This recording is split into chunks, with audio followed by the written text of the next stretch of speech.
Vamos abrir no Gênesis, no capítulo 1. Vamos ler do versículo 26 ao versículo 28, no capítulo 1 do Gênesis, o primeiro livro da Bíblia. Depois, no capítulo 2, vamos ler do versículo 1 até ao versículo 3. E depois vamos ler do versículo 15 até ao versículo 24. Apesar de nós imprimirmos o texto que lemos no nosso boletim, se alguém quiser seguir pelo boletim, pode seguir. Se não, podemos seguir cada um pela sua Bíblia. Vamos ficar de pé. Fazemos a leitura da Palavra de Deus.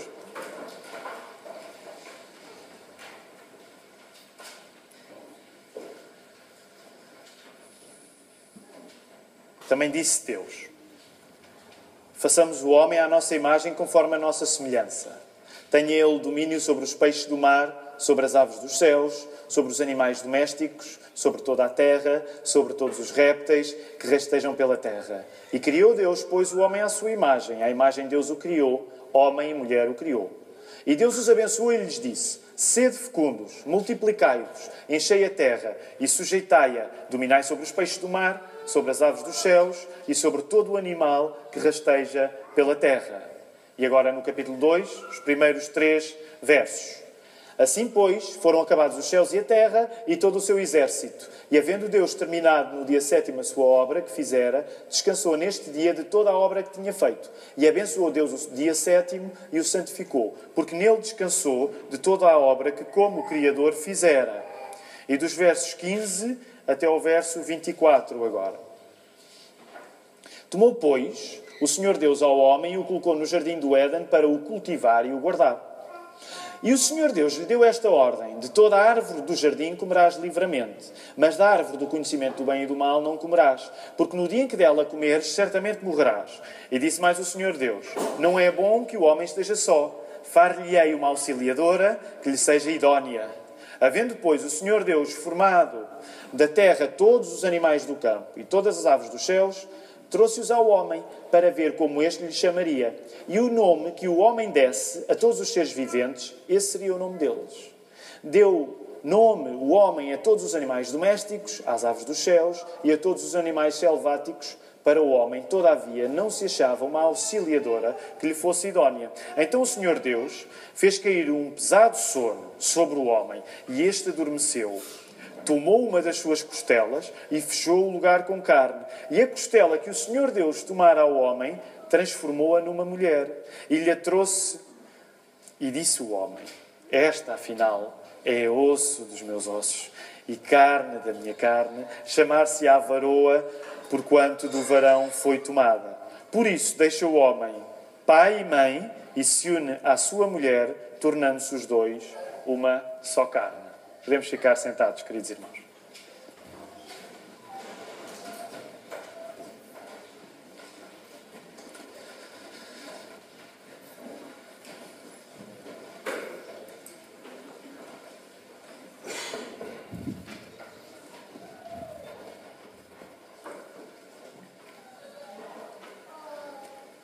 Este é o terceiro domingo que falamos acerca deste assunto, o assunto do descanso.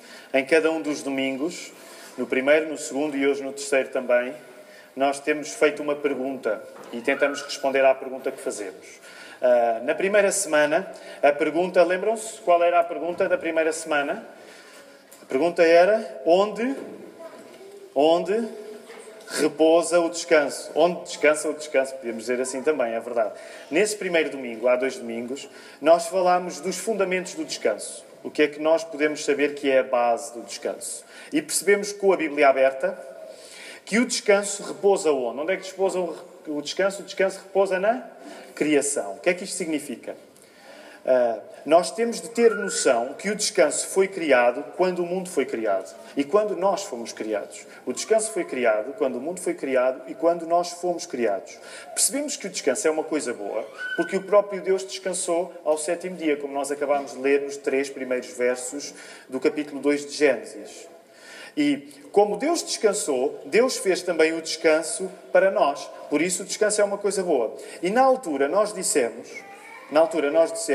que há 2 riscos, que são 2 riscos muito diferentes entre si, mas são 2 riscos que estão em extremos opostos. 2 riscos, quando nós olhamos para a questão do descanso, se nos esquecermos que o descanso foi feito para nós, quando nós próprios fomos feitos, há dois riscos em que podemos cair. Se eu me esqueço que o descanso foi feito para mim, e o descanso é uma coisa boa, porque Deus descansou.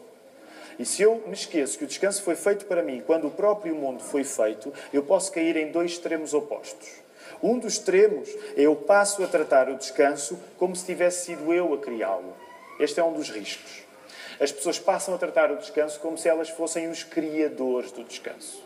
Nós passamos a descansar não como criaturas que devem descansar, mas passamos a descansar como se nós tivéssemos criado o descanso e como se nós fôssemos os criadores do descanso.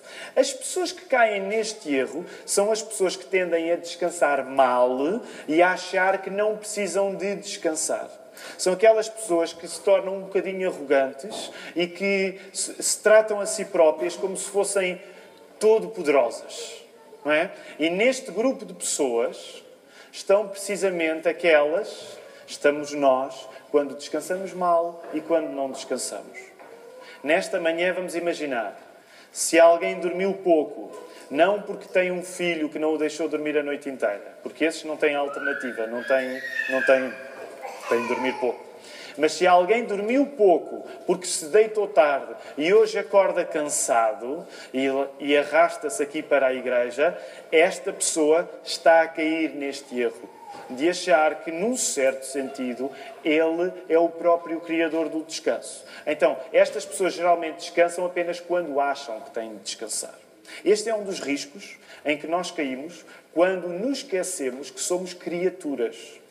E quando julgamos que somos criadores. Então este é um dos riscos. No outro extremo oposto, o outro risco onde nós podemos cair são aquelas pessoas que, ao contrário de achar que são criadores do descanso, tratam-se a si próprias como se fossem criaturas do descanso. Então estas são as pessoas que vivem para descansar.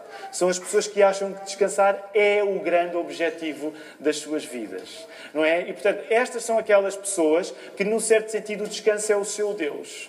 Este é um outro extremo que está longe do primeiro que nós vimos, mas que também cai no mesmo erro. Quer a pessoa que nunca descansa, porque acha que não precisa descansar, quer a pessoa que vive para descansar, as duas caem no mesmo erro, apesar de o praticarem de maneiras diferentes. Esse mesmo erro é que elas esquecem que o descanso foi feito na criação e que, por causa disso, elas têm de lidar com o descanso enquanto criaturas. São dois erros em que nós podemos cair. Na semana passada, a pergunta era diferente. Alguém se lembra da pergunta da semana passada? A pergunta era... Na primeira semana era onde repousa o descanso, e tivemos a falar a base do descanso lá na criação. Na semana passada era qual? Era para que serve o descanso? E a resposta que a Bíblia nos deu foi esta. E eu vou dizer a frase toda. Ela é um bocado longa, concentrem-se, mas vai correr bem. A resposta da semana passada é assim. Para que é que serve o descanso? Porque é que existe o descanso? O descanso serve para, enquanto criaturas que nós somos, criaturas diferentes do Criador, porque o Criador é o Criador e nós somos criaturas, concordam comigo?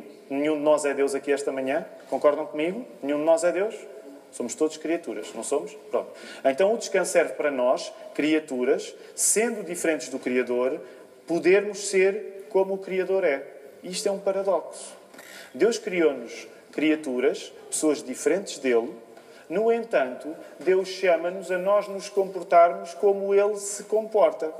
E por isso, se Deus descansou ao sétimo dia, a moral é que nós temos de descansar como Ele descansa. Então é este grande paradoxo, uma coisa que parece uma contradição, mas não é, que nós estivemos a falar na semana passada. Para que serve o descanso? O descanso serve para nós, enquanto criaturas, sermos diferentes de Deus, ao mesmo tempo que somos chamados a comportar-nos como Deus se comporta, ao mesmo tempo que somos chamados a sermos como Deus é. Também nos apercebemos que descansar é importante porque nos ajuda a sermos criaturas diferentes de Deus. Nós precisamos descansar de uma maneira que Deus não precisa. Deus precisa descansar. Fizemos esta pergunta semana passada. Deus precisa descansar. Deus cansa-se. Deus não precisa descansar. Uma das coisas que nós percebemos é que quando Deus descansa, Ele não se está a desforrar do trabalho. Deus não descansou ao 7º dia a dizer: estava a ver que nunca mais me livrava desta trabalheira. Não foi para isto que Deus descansou. Deus descansou para celebrar o trabalho que tinha tido. Portanto, isto quer dizer que o descanso é uma oportunidade para nós celebrarmos o trabalho que fazemos. Ora, quando nós somos criaturas, uma das diferenças que nós temos de Deus é que Deus é omnipotente. Há alguém aqui nesta manhã é omnipotente? Ninguém é omnipotente. Por não sermos omnipotentes, o descanso ajuda-nos a ser criaturas diferentes de Deus, ao mesmo tempo que nos ajuda a comportar-nos como Deus se comporta. E quando, coloquem os vossos olhos, por favor, de volta aí em Gênesis, capítulo 1, versículo 28. Aí, Gênesis 1, 26, Gênesis 1, 28, é quando Deus nos diz aquilo que nós temos de fazer. E uma das coisas que nós nos apercebemos nesses textos é que Deus coloca em nós a imagem dele. Nós temos a chamada Imago Dei. Quer dizer que todas as pessoas que existem no planeta ou que já existiram são pessoas feitas à imagem de Deus. Isto significa que, apesar de nós sermos diferentes de Deus, nós somos chamados a viver como Deus vive. E é isso que costumamos chamar o mandato cultural. E depois, no final da semana passada, lembram-se que eu deixei algumas perguntas para poderem pensar. Na quinta-feira, na nossa reunião de oração, aliás, deixem-me fazer este anúncio, o culto de quinta-feira é um culto público. É verdade que acaba por ser um culto mais intimista, mais virado para a oração, mas são todos muito bem-vindos a vir na quinta-feira às 8. Na quinta-feira às 8 nós estivemos a falar acerca de algumas das perguntas que eu tinha deixado. Ora, esta semana nós queremos progredir um bocadinho acerca do sítio onde ficámos a semana passada.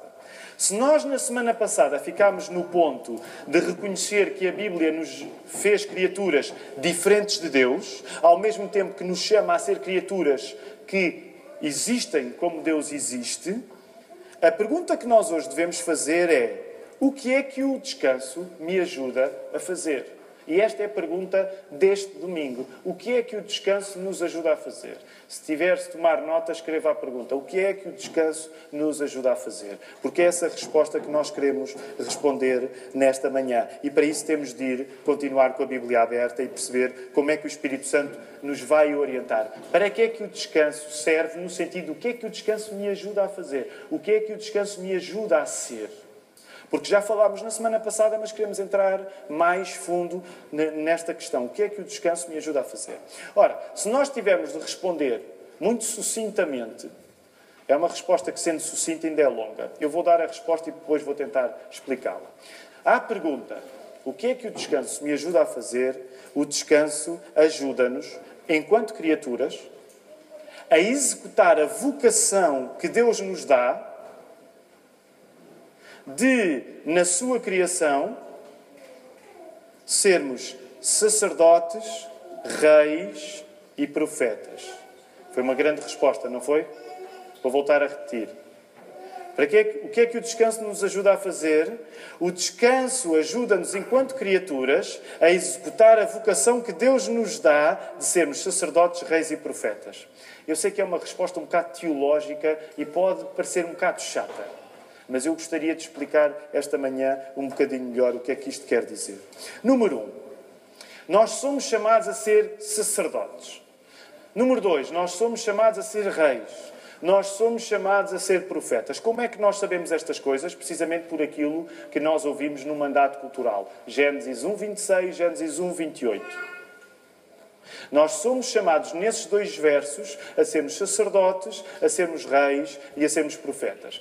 Há a pergunta, e eu estou a abreviar muito, porque senão não saímos daqui esta manhã, mas há a pergunta: o que é um sacerdote? O que é um sacerdote?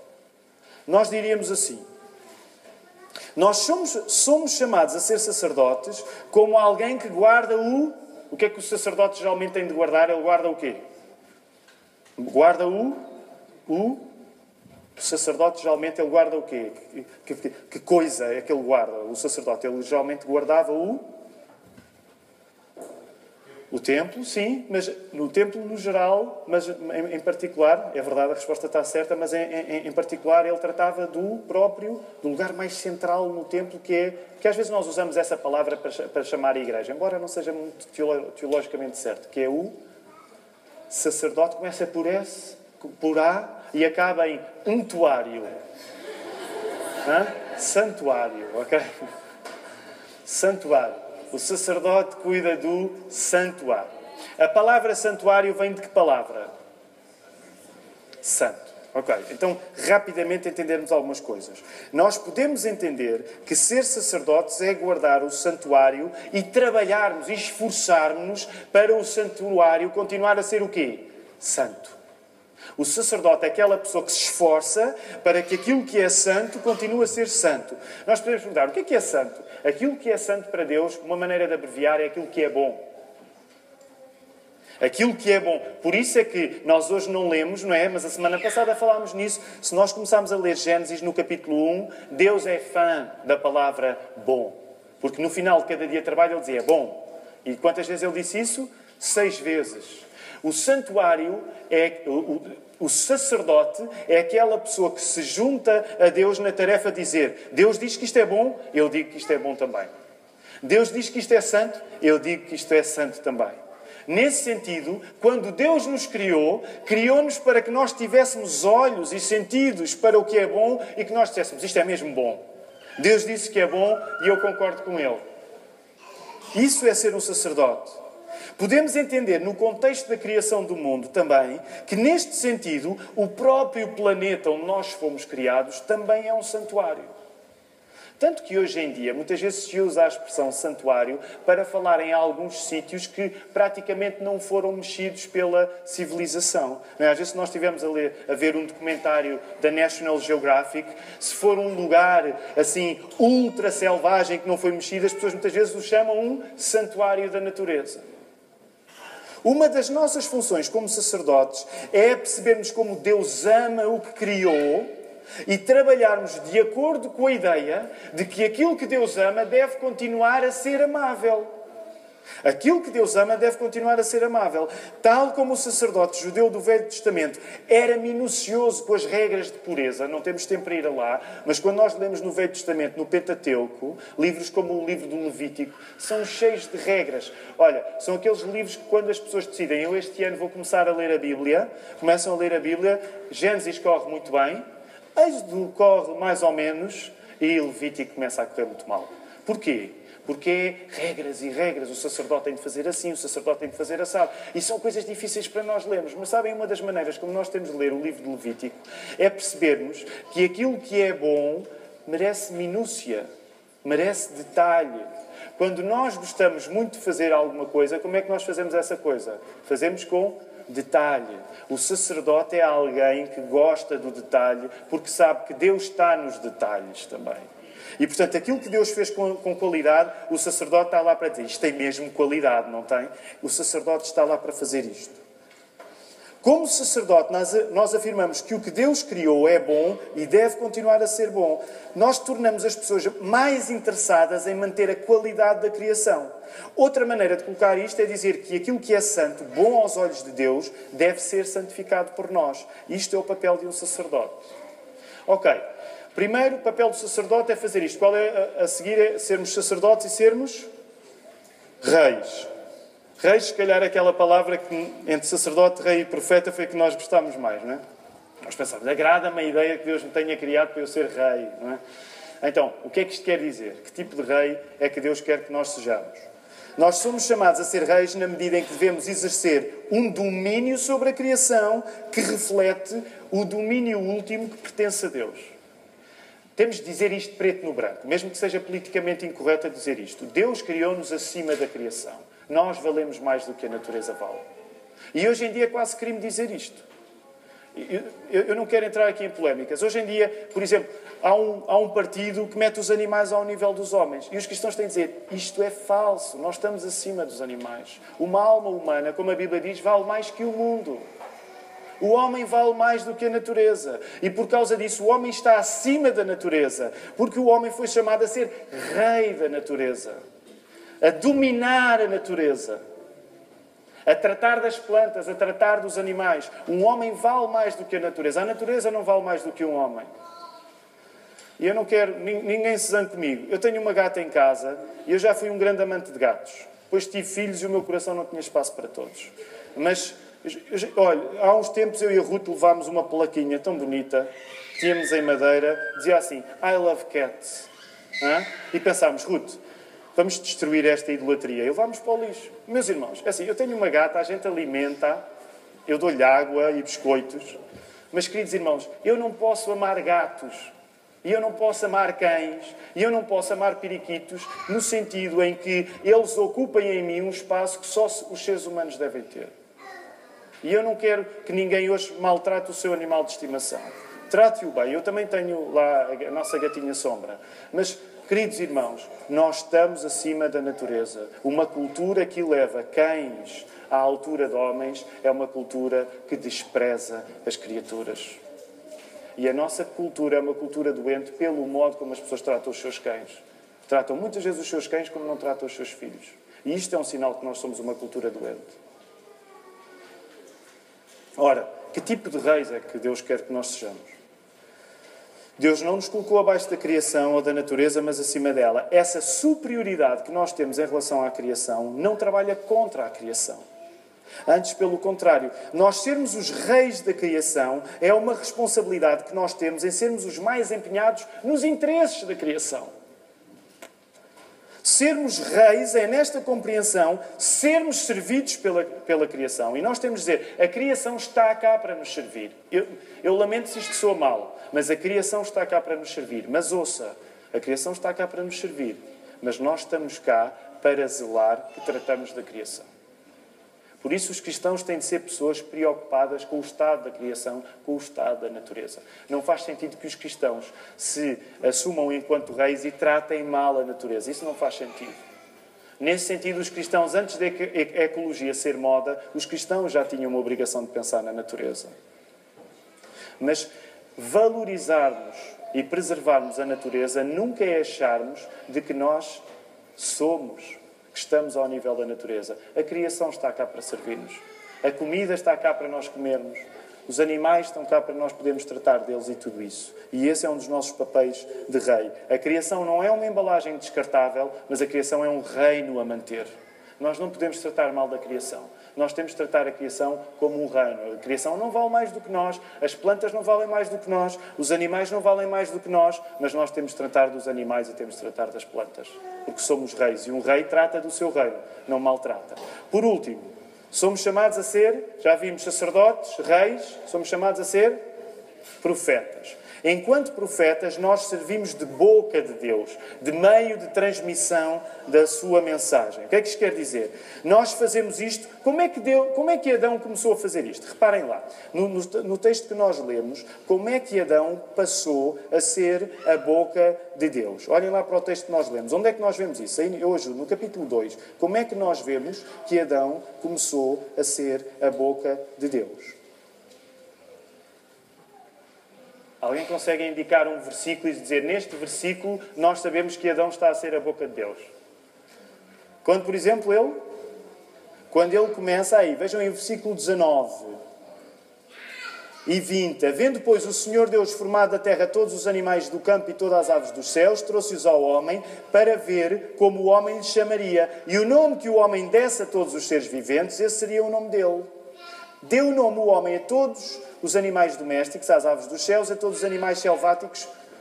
Portanto, a partir do momento em que Adão começou a dar nomes aos animais, Adão está a ser uma voz profética na criação que Deus fez. Nomear as coisas, o que é? Dar nomes às coisas é o quê? É invocar aquilo que nós estamos a ver. Imaginem, vinha um cavalinho, Adão via o cavalinho, olhava para ele e falava assim, cavalo. Porquê? Nesse momento, ele olhava para o cavalo, ele via o cavalo era um facto, e ele pensava, qual é o nome que eu vou dar a esta criatura? E ele partia daquilo que Deus tinha feito e contribuía para aquilo que Deus tinha feito, dando um nome. Deus dá ao homem a oportunidade do homem se juntar à tarefa que Deus começou. Portanto, quando Adão está a dar nome ao cavalinho, ele está a dizer, número 1, Deus fez o cavalinho muito bem. Número 2, quando eu lhe arranjo um nome, é sinal que eu reconheço a qualidade do cavalinho. Uma coisa parecida nós fazemos na nossa vida àqueles que são pais. Quando nós esperamos um filho, uma das tarefas que é esperada a nós é que nós lhe demos o quê? Um nome. Quando nós damos um nome a um filho, o que estamos a fazer é parecido com aquilo que Adão fez nessa altura. Sendo que um filho ainda vale mais do que um cavalinho. Não é? Pesa menos, mas vale mais. Porquê? Nessa altura, nós estamos a pegar no nosso filho e quando lhe damos um nome, estamos a dizer: Deus fez esta criança bem feita. E agora eu dou-lhe um nome e quando eu lhe dou um nome, eu digo que bem feita que foi. Eu também acho que foi bem feita. Por isso é que os nomes que nós damos às crianças podem ser uma grande oportunidade de nós testemunharmos que Deus é bom. Isto é uma parte, não está no texto da mensagem. Mas, queridos irmãos, ouçam isto. Nós somos uma igreja constantemente a dar à luz. Pense nisto. E às vezes há a questão do nome. Pense nisto. Quando escolher um nome para a sua criança, pense num nome que possa servir de dizer Deus é bom e através da vida desta criança eu digo Deus é mesmo bom. Porque às vezes a nossa tendência é darmos nomes aos nossos filhos pelas modas. Agora vem a moda para ali, não é? Nos anos 80 eram as Vanessas, agora são as Marias e tudo isso, e nós andamos pelas modas. Mas pense no nome que dá. Atenção, eu tenho uma filha chamada Maria que foi a tentar dar um bom nome.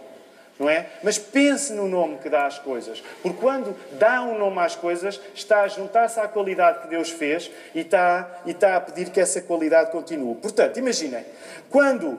Deixem-me só dar o nome de outro bicho, porque este é aquele sempre que eu uso nestas alturas. No momento em que Adão chama ornitorrinco ao ornitorrinco, ele não só se diverte, mas no momento em que ele chama ornitorrinco, é como se ele passou a perceber melhor o ornitorrinco. No momento em que Adão dá um nome a um bicho, chama-lhe ornitorrinco, ele riu-se, obviamente vê-se que Adão achou graça ao animal, e ele diverte-se com isso, ele tem prazer com aquilo, e ele, ao dar aquele nome, é como se passasse a saber melhor o bicho pelo nome que lhe deu. Quando nós damos nome a alguma coisa, é como se passássemos a conhecer melhor essa coisa pelo nome que lhe estamos a dar. Porque foi assim que Deus criou as coisas. Como é que Deus criou as coisas? Pela sua palavra. E agora dava... Só um sermão sobre isto não vou fazer, mas só pela importância de nós sermos feitos pela palavra de Deus. Aquilo que Deus diz é muito importante. Aquilo que nós dizemos é muito importante. Sabem porquê? Porque o mundo foi feito através da palavra. Por isso é que as palavras interessam e por isso é que nós devemos ter cuidado com as palavras. Porque Deus fez o mundo através da palavra. Nós somos feitos de palavras, somos criaturas de palavras. Enquanto profetas, nós juntamos a Deus na construção de uma grande cidade-templo. Que cidade-templo é essa? É o processo desta natureza física, deste planeta, deste mundo, deste universo que nós habitamos agora, estar a ser transformado futuramente em novos céus e nova terra. Este mundo vai dar lugar a novos céus e a nova terra. Isso quer dizer que, na prática, um profeta na Bíblia é sempre um jardineiro, ao mesmo tempo que é um biólogo e ao mesmo tempo que é um arquiteto. São estas coisas todas ao mesmo tempo. Ele cuida do jardim, ele dá nomes às coisas, ele arquiteta a cidade. Ora, no mandato cultural, em Gênesis 1:28, nós lemos: Deus abençoou e disse: crescei, multiplicai-vos, enchei a terra, sujeitai-a, dominai sobre os peixes do mar e as aves dos céus e sobre todo o animal que se move sobre a terra. Neste verso e no espírito dos 2 primeiros capítulos de Gênesis, nós confirmamos que Deus nos mete mesmo na criação como sacerdotes, reis e profetas. Deus patrocina que nós desenvolvamos os recursos naturais da terra através da ciência e da tecnologia. Por isso é que o cristianismo não é contra a ciência. O cristianismo não é contra a tecnologia, porque não haveria ciência e tecnologia se não houvesse cristianismo. Deus fez o homem para nós nos juntarmos a Deus nesta tarefa de podermos beneficiar da coisa boa que a criação é. A cultura é, neste sentido, um cultivo, um desenvolvimento daquilo que Deus fez, como que adornando o mundo. Quando nós criamos uma cultura, seja através da ciência, seja através da tecnologia, é como se nós embelezássemos aquilo que já é belo. É como se nós puséssemos um anel no mundo, é como se nós puséssemos um fio, um colar bonito no mundo. Por isso é que até a nossa arquitetura deve ser uma maneira de tornar bonito aquilo que Deus fez bonito.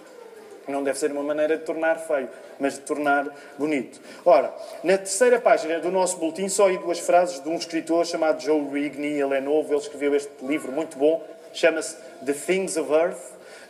E ele diz aqui, ele dá uma pequena definição de cultura. O que é cultura? É a criação de Deus, mais os esforços criativos do homem, ou da mulher, os esforços criativos humanos. Isso é a cultura. Ao construirmos uma cultura, nós reconhecemos sem dúvidas que há limites, porque Deus nos colocou limites na criação. Mas no Gênesis vemos a ideia, e já falámos disso nas 2 semanas passadas, que haver limites não é mau. Deus não nos despreza porque nós somos pessoas limitadas. Deus relaciona-se connosco, mesmo tendo em conta que nós somos pessoas limitadas. Logo, isto significa que a nossa participação no mundo que Deus criou sublinha que o mundo é bom e, através da participação que nós fazemos no mundo criado, cultivando o jardim, dando nomes aos animais, criando cidades, nós tornamos a criação cada vez melhor. Nós juntamos a Deus. Por isso, Joe Rigney volta a dizer assim, está aí também no nosso boletim. O objetivo de Deus é que a sua criação muito boa seja santificada, como nós falámos no sacerdote. E que esta santificação aconteça através da atividade dos seres humanos. Isto é uma das coisas interessantes, queridos irmãos, queridos amigos. Deus criou-nos para nós estarmos no mundo a santificar aquilo que Ele já fez e que é santo. Por isso é que nós devemos ter um grande apreço pela palavra santidade. A palavra santidade tem a ver com qualidade, tem a ver com aquilo que Deus faz, é mesmo bom. Ora, quero terminar só falando novamente no descanso. Porquê é que o descanso é tão importante nisto? Porque o descanso nos ajuda nesta tarefa de nós sermos sacerdotes, nesta tarefa de nós sermos reis, nesta tarefa de nós sermos profetas. O descanso leva-nos a celebrar o que Deus faz e essa é uma tarefa dos sacerdotes, dos reis e dos profetas. O descanso é importante porque ele nos ajuda a celebrar a qualidade da criação de Deus. E isso é visível no exemplo. Se nós pensarmos no Velho Testamento, pensem lá uns segundos no Velho Testamento, pensem em alguns, vou-lhe dar uns segundos, para pensar em alguns eventos no Velho Testamento que sejam marcantes na história dos judeus. Pense um bocadinho acerca disso, dou-lhe 10 segundos. Já pensaram em algum evento que seja muito importante no Velho Testamento? Sim, adolescentes, pensaram? Sim? Eu não vos vou perguntar, fiquem descansados. Mas deixem-me pegar, por exemplo, qual é Não, vou perguntar. Digam assim uma coisa muito importante que aconteceu no Velho Testamento e que se tornou uma festa. Que se tornou uma festa para o povo. Muito importante. A libertação do Egito, que se tornou uma festa. Qual era a festa que saiu daí? Estás aí muito bem, Catarina. A Páscoa, nem mais. Era mesmo esse exemplo que eu estava à procura. Muito bem. Na Páscoa. Se nós pensarmos na Páscoa, por exemplo, primeiro para que a Páscoa existisse, teve de haver o quê? Um profeta. Quem foi o profeta que profetizou a Páscoa? Que os acontecimentos da Páscoa iam acontecer. Doeça quem doesse. É fácil para nós porque nós acabámos de falar nisso. Quem foi o profeta que profetizou que a Páscoa ia acontecer? Foi? Sem medos. Quem foi? Quem foi aquela pessoa que foi lá dizer, olha, isto vai acontecer, portanto é melhor que tu faças alguma coisa? Isaías? Bem, eu não vou dizer quem disse Isaías. Foi alguém ali naquele molho. Ok, não estou a falar na Páscoa do Senhor Jesus, estou a falar na Páscoa. Quem é que foi a pessoa que profetizou? Moisés, sem medos. Como é que Moisés fez isso? Ele foi ter com o faraó e dizer, olha, o povo vai ter de sair. O povo vai ter de sair. Portanto, nesse sentido, para que nós tivéssemos uma festa como a Páscoa, houve um profeta. Depois, logo a seguir, com o livro do Levítico, nós apercebemos disso, de que os sacerdotes são as pessoas encarregadas de zelar para que aquela festa fosse celebrada ao mínimo detalhe. Só para terem ideia. Vejam bem o empenho que os sacerdotes colocavam. Sabem o que é que os sacerdotes tinham de fazer? No ensino que eles davam acerca de como festejar a Páscoa, uma das coisas que não podia haver na casa, durante a altura da Páscoa, sabem o que é que? Não podia haver um grão. Um grão, sabem de quê? De fermento. Não podia haver um grão de fermento. Tem ideia da limpeza que era preciso fazer para esta festa? Os sacerdotes eram aquelas pessoas que explicavam os detalhes de como é que uma festa destas ia acontecer. Por isso é que quando nós vamos ler as prescrições, as regras de como as coisas se festejam, elas vão a um detalhe que geralmente nós não conseguimos suportar, porque são coisas que nos parecem desnecessárias. Mas não, os detalhes na Bíblia têm a ver com a qualidade de Deus. Por fim, também há um profeta, também há o papel dos profetas nisto. Desculpem, eu comecei pelos profetas, falei no... Não, nós começámos por onde? Nos profetas. Aqui invertemos a regra. Começámos pelos profetas. Muito bem. Falámos nos sacerdotes. E se nós pensarmos nos reis? Qual era o trabalho que o rei tinha em relação a uma festa tão importante como a Páscoa? Era zelar para que politicamente o que é que não deixasse de haver. Os sacerdotes zelavam pelos detalhes técnicos de como as coisas iam acontecer. E o rei zelava para que aquilo marcasse a vida de quem? Do povo. Reparem, lembram-se deste episódio, não precisam de ir até lá. Ele está no segundo livro de Crónicas, no capítulo 35. Quando o povo se andava a portar muito mal, há um rei que, sendo muito novo, no reinado dele descobrem o livro da lei no templo. Este homem é Josias. Josias, quando vê o livro da lei, ele apercebe-se de uma coisa. Nós não estamos a celebrar a Páscoa. E o que é que Josias faz? Temos de começar a celebrar a Páscoa. Portanto, o rei era uma pessoa fundamental para que, politicamente, para que na vida do povo, as festas, as celebrações da qualidade de Deus não se perdessem. Quando nós celebramos a qualidade do que Deus faz, isto faz-nos ser profetas, faz-nos ser sacerdotes, faz-nos ser reis. O descanso é fundamental para a tarefa de nós dizermos o que Deus faz é bom. 2 exemplos últimos para percebermos a importância do descanso. O descanso permite-nos celebrar a criação como obra do Criador. O descanso permite-nos celebrar a criação como obra do Criador. E o descanso também é a própria celebração da criação como obra do Criador. Mesmo na reta final, quero só fazer uma distinção para isto. O descanso permite-me que eu celebre, que eu vá celebrar que aquilo que Deus faz é bom. Mas, ao mesmo tempo, quando eu descanso, já estou a celebrar que aquilo que Deus faz é bom. Aplicando isto pela negativa. Vamos aplicar pela negativa. Às vezes é mais fácil. Quando eu não descanso, fica mais difícil reconhecer o mundo como obra de Deus e fica mais difícil celebrar o mundo como obra de Deus. Não sei se concordam comigo, eu espero que sim. Mas quando nós não descansamos, nós não temos muita vontade de celebrar a qualidade do mundo, a qualidade da criação, a qualidade das pessoas à nossa volta. Quando nós não descansamos, nós temos pouca vontade de dizer que o mundo é bom. Nós estamos cansados, arrasados, e geralmente, quando nós estamos arrasados, nós temos mais olhos para a qualidade ou para os defeitos. Para os defeitos. Portanto, reparem, quando eu não descanso, eu torno-me uma pessoa que pensa pior e que sente pior. Quando eu não descanso, eu torno-me uma pessoa que pensa pior e que sente pior. Eu perco espaço na minha vida para poder dizer Deus é bom. Quando eu não descanso, eu perco espaço na minha vida para perceber Deus é bom.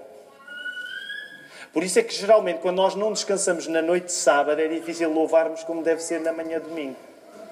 Porque eu perco espaço para estar aqui e dizer assim, hoje é tempo de louvar a Deus. E isso entusiasmar-me. Porque quando eu não descansei, é mais difícil para mim eu dizer Deus é bom. E quando eu não descansei, é difícil eu dizer para mim e pensar Deus é bom. Quantos de nós não estamos fartos de experimentar isto? Que por não termos descansado, pensarmos com mais dificuldade e termos muito menos vontade para festas. Permitam-me, esta é uma tese minha. A maior parte das vezes, hoje em dia, nós não estamos a fazer coisas importantes porque estamos cansados. A maior parte das vezes, nós não estamos a fazer coisas importantes porque estamos cansados. Porque, sem dúvida, o nosso mundo é um mundo de stress, é um mundo de horários, é um mundo de corrida. E nós perdemos o depósito para nos permitir descansar. E então não conseguimos fazer as coisas porque estamos cansados. Porque não somos cuidadosos com os horários. A partir do momento, por exemplo, que nascem filhos, essa é uma das coisas boas que os filhos podem trazer à nossa vida, entre várias, é que se nós... O que é que geralmente acontece quando nós somos pais? Nós apercebemos que já não vamos descansar quando queremos. Vamos descansar quando podemos. E por isso é que passamos a ter mais horários quando nascem filhos. Pelo menos alguns passam a ter mais horários quando nascem filhos. Porquê? Porque se percebem que se não conseguirem descansar, vão morrer. Ora, quero terminar ligando o assunto a quem? Queridos irmãos, sempre que nós falamos acerca do descanso ou acerca de outra qualquer coisa, sobre quem é que nós estamos a falar na igreja? Sobre quem é que nós estamos a falar na igreja? Sem medo. Quem é que disse Jesus? Ó João. Alguém diga um amém ao João. Jesus. Nós estamos sempre a falar do Senhor Jesus. Nós chamamos as pessoas para falar do descanso e elas acabam a ouvir a falar sobre o Senhor Jesus. Nós falamos acerca de 10 mandamentos e elas acabam a ouvir falar sobre Jesus. Porque a nossa igreja só existe por causa do Senhor Jesus. Nós só sabemos pregar um tema e é o Senhor Jesus. Ora, como nós vimos há 2 semanas, o Senhor Jesus é o descanso dos descansos. Por isso é que ele disse lá em Mateus 11, 28... Venham ter comigo todos os que andam cansados e oprimidos e eu vos aliviarei. Eu vos darei descanso. O Senhor Jesus é o descanso dos descansos. Jesus é quem nos permite celebrar a criação como obra do Criador. Até Jesus estar na nossa vida, é fácil resvalar para 2 extremos. Ou nós vivemos vaidosos e prepotentes, como se fôssemos o Criador, já falámos nisso, ou nós vivemos esmagados como se não tivéssemos dignidade superior à de uma planta. Quando Jesus não está na minha vida, a minha tendência é cair nestes 2 extremos. Ou eu julgo que sou Deus, ou eu julgo que o meu valor é mais pequeno do que o valor de uma planta. Jesus é quem nos faz deixar de viver para nós próprios, reconhecendo um Criador superior a nós, a quem nós vamos prestar contas. E Jesus é quem nos faz podermos finalmente começar a viver, reconhecemos que temos a imagem do Criador em nós. Por isso é que vir à igreja é sempre uma coisa, às vezes, agridoce. Porque, por um lado, nós vimos à igreja e a mensagem que vamos ter é: somos piores do que julgamos. Aí julgas-te bom e o pregador diz-nos: és pior do que julgas. És muito pior do que julgas. Muito pior do que julgas. Mas, por outro lado, o que é que o Senhor nos diz? Eu tenho mais graça para ti do que tu julgas. Por isso, nós não precisamos ficar em 2 extremos. Nós não somos autossuficientes e, domingo após domingo, nós sabemos, a palavra mostra-nos que nós, diante de Deus, somos pó. Mas, por outro lado, nós somos pó que saiu da terra e que foi feito à imagem de Deus. Por isso, nós deixamos de ser arrogantes para os outros, mas nós passamos a ter em nós a imagem do próprio Deus. E só Jesus é que nos pode dar isto. Só Jesus é que nos pode dar este descanso. Jesus em nós é a celebração, é a própria celebração da obra do Criador. Sem querer tornar o assunto demasiado filosófico, acompanhem-me em dois parágrafos finais. É quando Jesus habita em nós, como nosso Salvador, que foi enviado pelo Pai. Como é que Jesus está em nós? Através do Espírito Santo. E é importante nós compreendermos que Deus é Pai, Filho e Espírito Santo. Isto é fundamental. Deus Filho foi enviado por Deus Pai e Ele está em nós através do Espírito Santo. É quando Cristo habita em nós através do Espírito Santo que nós podemos entender e sentir a coisa maravilhosa que é Deus ter feito este mundo. Jesus em nós dá-nos um sentido para nós próprios e para todas as coisas que existem. A existência de qualquer criatura e de qualquer coisa criada serve para apontar para Jesus e dizer: Jesus é o sentido de todas as coisas. Sabem qual é a primeira frase que está na nossa declaração de fé? Não têm de saber de cor. Mas sabem qual é a primeira frase que está na nossa declaração de fé? Quando vão ao site da igreja podem encontrar lá. A primeira frase que está lá é assim: a Igreja da Lapa existe para convidar todos a participar numa aventura eterna que dá sentido a todas as coisas. Que aventura eterna é essa? Deus Pai chama os seus filhos à salvação através de Jesus Cristo, revelado pelo Espírito Santo na fé. O que é que isto quer dizer? Quer dizer que o único sítio onde nós podemos descansar é em Jesus Cristo. Porque quando descansamos nele, podemos celebrar realmente a existência de tudo o que foi criado. O que é que isto quer dizer? Se tu não tens Cristo no teu coração, tu estás a celebrar demasiado pouco a coisa maravilhosa que o mundo é. Se tu não crês em Cristo como Filho de Deus, tu ainda não te apercebeste a qualidade com que Deus fez as coisas à tua volta. Tu até podes achar que andas a gozar dos prazeres do mundo. Deixa-me dizer, se tu não confessaste Cristo como teu Salvador, tu ainda nem sabes o prazer que o mundo pode ter. Sabem porquê? Porque o prazer do mundo foi feito para nós termos o prazer maior em Cristo.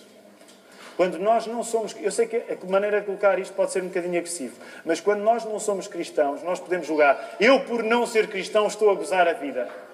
Tu, por não seres cristão, a vida está-te a passar ao lado. Porque a vida foi feita para tu poderes louvar o Criador. O que é que nós acabámos de cantar? Para te adorar, ó Rei dos Reis, foi que eu nasci, ó Rei Jesus. Até nós confessarmos Jesus como Salvador, a vida está-nos a passar ao lado e nós não temos como perceber a qualidade do mundo bom que Deus fez. Vamos deixar para a semana a questão do pecado. A questão do mundo, daquilo que o mundo sofreu. Mas nesta manhã eu quero te dizer isto. Enquanto não descansares em Jesus, passas ao lado do significado para o qual foste criado, passas ao lado de poder saborear a criação como deve ser, e por causa de saboreares a criação, passas a saborear uma coisa que é melhor que a criação. O que é melhor que a criação? É o Criador. Se a criação é boa, imaginem a qualidade do Criador.